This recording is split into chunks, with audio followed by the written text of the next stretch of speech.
Vamos lá então, a segunda parte da aula de potencial de ação. Vamos ver agora a propagação e as diferenças, né, do potencial de ação nos músculos. Então o objetivo, né, o potencial de ação nos músculos e como que é a propagação. Bom, a propagação, ela acontece da seguinte forma: quando você tem aqui uma alteração desse potencial de ação, a região adjacente ainda está negativa. Então, o que vai acontecer? Esses íons positivos são atraídos para cá, ó. E aí, esse negativo também é uma atração entre essas regiões, né? E essa atração entre as regiões vai provocar o quê? A alteração no campo eletromagnético, fazendo com que esses canais de voltagem dependente aqui do lado respondam a essa alteração de voltagem que está aqui perto, né? E isso faz com que esses canais abram. E todo o processo que eu acabei de explicar que aconteceu aqui vai acontecer na região adjacente, né? Essa propagação, ela é sempre dependente do campo elétrico que é feito quando você tem alteração do potencial de ação. Que era o interior era negativo, ficou positivo, aqui fora era positivo, ficou negativo. Essa alteração de campo é detectada pelos canais de sódio, de potássio, que são dependentes de voltagem, que estão aqui do lado. E essas regiões, então, passam a abrir os canais de sódio, o sódio entra, despolariza, e isso gera um campo eletromagnético que vai provocar a abertura do canal exatamente do lado, e assim vai se propagando, né? Vai se propagando o potencial de ação, né? E aí, essa propagação desse potencial de ação, a gente chama de impulso nervoso, né? E você tem as fibras que conseguem ter uma vantagem, né? Isso que a gente acabou de ver aqui, ó, é a propagação e uma fibra amielínica. O que é uma fibra amielínica? Uma fibra que não tem a gordura mielina, que funciona como isolante elétrico. Aqui, ó, é de canal por canal, e vai ao longo do axônio todo. Esse tipo de propagação, ela consegue viajar no máximo a 5 metros por segundo. Já as fibras mielínicas conseguem fazer viajar, o impulso nervoso consegue viajar a 100 metros por segundo. Por quê? Porque quando você tem a despolarização aqui, você não precisa mexer nesses canais todos aqui, ó. Por quê?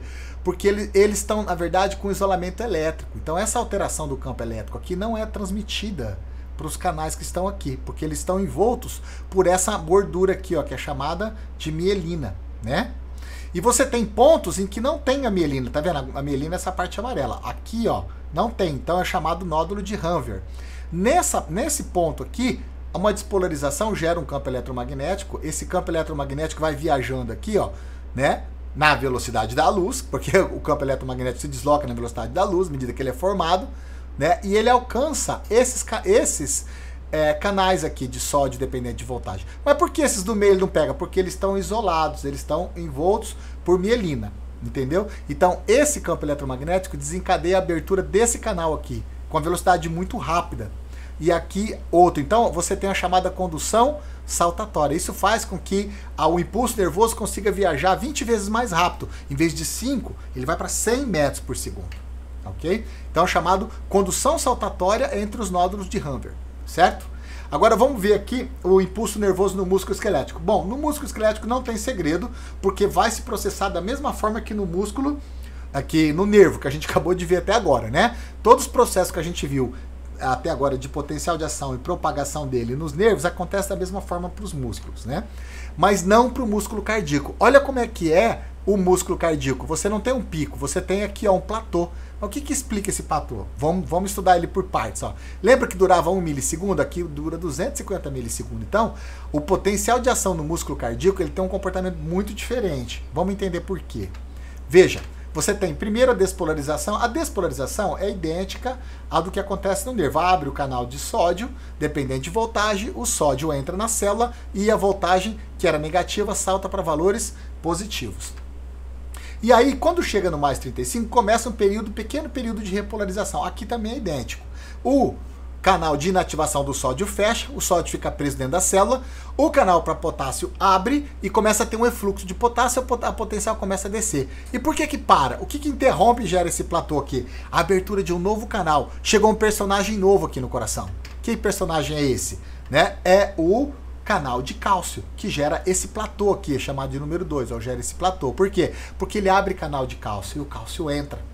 Então, o cálcio é 2+, cada um cálcio que entra tem que sair 2 potássio. Então entra um cálcio, sai 2 potássio, entra um cálcio. Se entra um e sair um positivo, se a quantidade de positivo que está entrando e saindo da célula é igual, então o potencial não muda muito. O potássio vai vencendo o cálcio aos pouquinhos. Aí de repente começa a cair de uma vez, porque acabou de entrar tudo o cálcio que tinha para entrar, termina de sair o potássio. E aí então você tem a fase de repolarização, né? Só que você não tem a fase de hiperpolarização. Aí da repolarização ela já vai para o repouso, né? Por quê? Porque o canal, o que gerava a fase de hiperpolarização é o fato do canal de potássio ter um fechamento lento, mas não tem problema ele fechar lento, porque aqui, ó, 250 milissegundos, né? Mesmo que ele feche lento, quando chega aqui ele já fechou, então não gera hiperpolarização. Então aqui está um resumo agora com os eventos, ó. Número 0 aqui, influxo de sódio. Aqui número 1, esse pequenininho, efluxo de potássio, né? Porque abriu o canal de potássio. Número 2, platô da curva, influxo de cálcio. Tá entrando potássio, perdão, tá saindo potássio, efluxo de potássio. Tá saindo potássio, o potencial tende a descer. Só que tá entrando cálcio, que é positivo, então tá mantendo o interior positivo. Por isso forma esse platô aqui, que é o número 2. Depois o potássio vence o cálcio e você tem o período então de repolarização e depois o potencial de repouso, certo? Falta agora então o músculo liso. O músculo liso, né? A diferença é que o potencial de repouso dele é um pouquinho menor, é menos 55. Né? Embora ele tenha um mecanismo de potencial semelhante ao do nervo, ele também pode ter contração sem ter potencial de ação, simplesmente respondendo à ação de hormônios, por exemplo, a ocitocina no trabalho de parto.